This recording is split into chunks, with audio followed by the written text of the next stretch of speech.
आप अभी जो आप जैसे आप सब जानते हैं कि जो अहमदाबाद में विमान के क्रैश होने की जो घटना हुई है उसमें इसके सवार जो पैसेंजर्स थे उन सभी की मृत्यु हुई है। तो उस घटना में व्यक्ति का पार्थिव देह उनके जो परिवारजन हैं उनको देने की प्रक्रिया में डीएनए परीक्षण एक खूब अहम भूमिका रखता है, क्योंकि हम उसी परिवार को उसके ही जो स्नेहीजन था उसका हम ये जो पार्थिव देह है उनको सौंप सकते हैं और उनकी जो अंतिम क्रिया है उसको वो कर सकते हैं। जैसे आप जानते हैं कि ये जब एक्सीडेंट हुआ तो उसमें बहुत बड़ी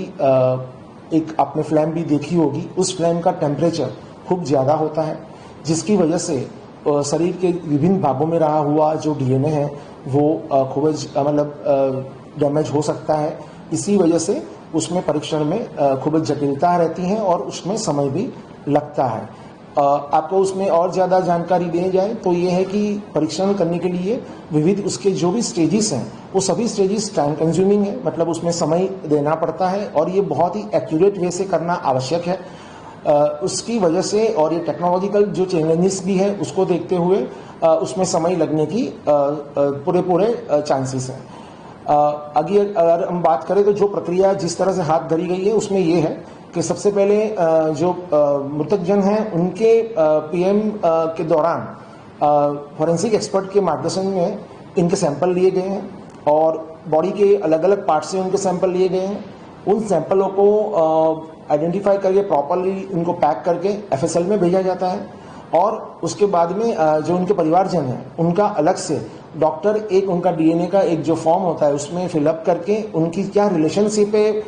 जो पैसेंजर जो भी हैं उनके साथ में मिलान करके मतलब उन फॉर्म में डाल के फिर वो हमें भेजते हैं। दोनों का अलग अलग पद्धति से डीएनए परीक्षण होता है और दोनों के जब डीएनए की प्रोफाइल आ जाती है उन प्रोफाइल को मैच करने के बाद हम ये आपको मतलब परिवारजन को हम उनका कौन सा उनका स्नेहीजन था जिनका हम पार्थिव देह जो है वो उनको सौंप सकते हैं। हाल में ये परीक्षण जो हो रहा है उसमें 36 से 48 घंटे की संभावना मतलब समय लगता है और उसकी वजह से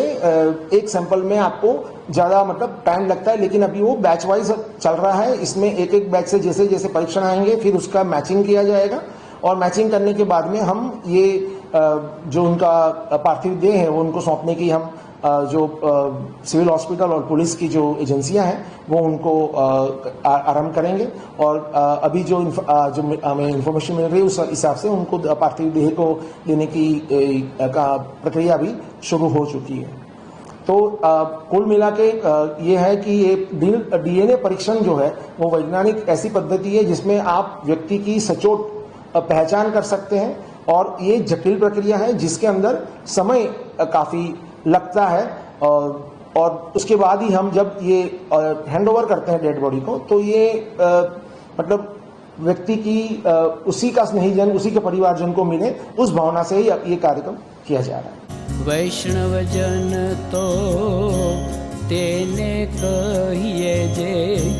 पीड़ पराई